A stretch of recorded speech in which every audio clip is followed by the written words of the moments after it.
சென்னை மாநகராட்சி சார்பில் 17.65 கோடி ரூபாய் மதிப்பீட்டிலான 14 புதிய திட்டப்பணிகளுக்கு முதலமைச்சர் அடிக்கல் நாட்டுகிறார். அந்த காட்சிகளை நேரலையில் பார்க்கலாம். இருக்கின்றனர். எல்லோருக்கும் எல்லாம் தரும் மாண்புமிகு தமிழ்நாடு முதலமைச்சர்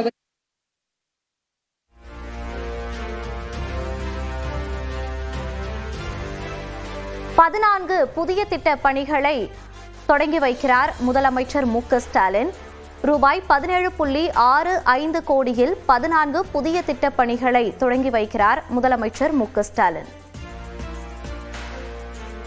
அந்த நேரலை காட்சிகளை நாம் பார்த்துக் கொண்டிருக்கிறோம். சென்னை மாநகராட்சி சார்பில் 17.65 கோடி ரூபாய் மதிப்பீட்டிலான 14 புதிய திட்ட பணிகளுக்கு முதலமைச்சர் மு.க. ஸ்டாலின் அடிக்கல் நாட்டுகிறார்.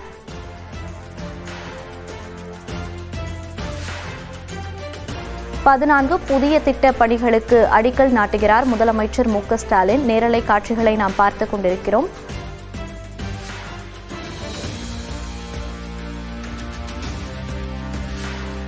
இது குறித்த கூடுதல் விவரங்களோடு இணைகிறார் நமது செய்தியாளர் வேல்முருகன். இது குறித்த விவரங்களை பதிவு பண்ணலாம்.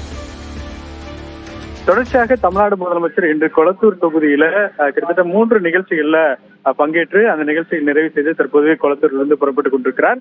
குறிப்பாக சிஎம்டிஎன் சார்பில் தற்போது இன்று 17 கோடிக்கான புதிய திட்டங்களும், அதே போல கிளாம்பாக்கம் புதிய காவல் நிலைய, பெரம்பலூர் காவல் நிலைய திட்டங்களும் தற்போது தமிழ்நாடு முதலமைச்சர் பெரம்பூர்ல இருக்கக்கூடிய பகுதியில் தற்போது நிகழ்ச்சியில பங்கேற்ற பிறகு இங்கிருந்து புறப்பட்டு சென்று கொண்டிருக்கிறார். குறிப்பாக இன்று காலையே குறிப்பாக பெரம்பூரில் அமைந்திருக்கக்கூடிய குறிப்பாக சென்னை மாநகராட்சி சார்பாக இருக்கக்கூடிய பள்ளியில கிட்டத்தட்ட 9.7 கோடி ரூபாய் செலவீட்டில் புதிய கட்டிடங்கள் திறப்பு விழானது நடைபெற்றது. இதனைத் தொடர்ந்து கொளத்தூரினுடைய சட்டமன்ற அலுவலகத்துக்கு சென்று அங்கு ஓரணியில் தமிழ்நாடு என்ற நிகழ்ச்சியினுடைய பகுதியாக தமிழ்நாடு முதலமைச்சர் பல்வேறு நிகழ்ச்சியில பங்கேற்றார்.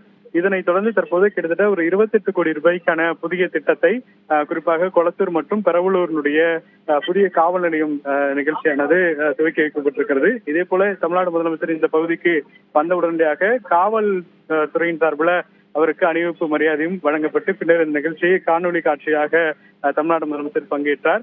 அதே போல ஏராளமான கட்சி நிர்வாகிகளையும் சந்தித்து இங்கிருந்து தற்போது புறப்பட்டிருக்கிறார். குறிப்பாக தொடர்ச்சியாக தமிழ்நாடு முதலமைச்சர் கொளத்தூர் தொகுதியில இருக்கக்கூடிய பல்வேறு நலத்திட்ட உதவிகளை செய்து கொண்டிருக்கிறார். குறிப்பாக கொளத்தூரின் முன்னேற்றம் வளர்ச்சி பெறும் மாற்றம் என்ற ஸ்லோகனுடன் தொடர்ச்சியாக இங்க பல்வேறு திட்டங்கள் மேம்படுத்தப்பட்டு வருகிறது. குறிப்பாக தமிழ்நாடு முதலமைச்சருடைய நேரடியாக அவருடைய சொந்த தொகுதி என்பதன் காரணமாக பல்வேறு திட்டங்கள் இங்கே கொண்டு வரப்பட்டு வருகிறது. அந்த வகையில இந்த தினத்தில் 2 மிக முக்கியமான திட்டங்களுக்கு தமிழ்நாடு முதலமைச்சர் அடிக்கல் நாட்டி தற்போது இங்கிருந்து புறப்பட்டிருக்கிறார். மோனிஷா, விவரங்களை பதிவு செய்தமைக்கு நன்றி வேல்முருகன்.